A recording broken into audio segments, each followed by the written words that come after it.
బండి సంజయ్ గారు ఏదైతే ఎంపీ ద్వారా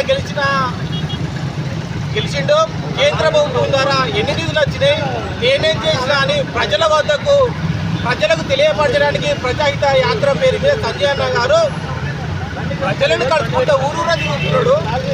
దానిలో భాగంగా మరి గిట్టని కాంగ్రెస్ పార్టీ పొన్నం ప్రభాకర్ మంత్రి గారు గెలిచిన ఆనందంలో భ్రమించి లేచి మన ప్రతిపక్ష నాయకులపై నోరు తీర్చుకుంటూ దాడులు చేస్తున్నారు.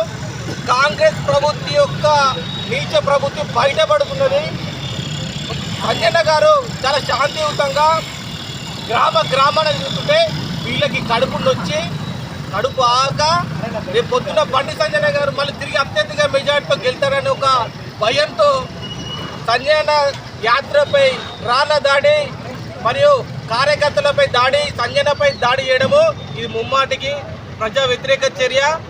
వెంటనే బండి సంజయ్ గారికి కాంగ్రెస్ ప్రభుత్వము రక్షణ కల్పించాలి. సంజయ్ గారికి ప్రాణ అపాయము ఉన్నది కావున వెంటనే బేషరతుగా పొన్నం ప్రభాకర్ గుండాలను వెంటనే వెనక్కి తీసుకోవాలి. శాంతియుతంగా జరుగుతున్న ప్రజాహిత యాత్రపై పోలీసుల పర్యవేక్షణ ఉండాలి. దాంతో పాటు ఎవరైతే దాడికి పాల్పడ్డారో వారిపైన చర్యలు తీసుకోవాలని డిమాండ్ చేస్తూ ధర్నా చేయడం జరుగుతుంది. భారత్ మాతా కీ జై.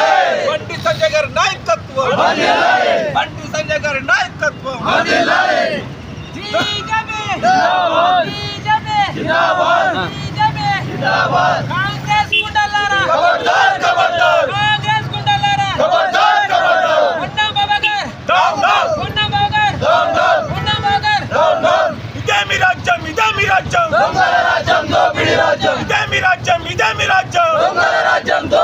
కాంగ్రెస్ గుండాలారా కాంగ్రెస్ గుండాలారా బండి సంజయ్ కుమార్ గారి నాయకత్వం, బండి సంజయ్ కుమార్ గారి నాయకత్వం.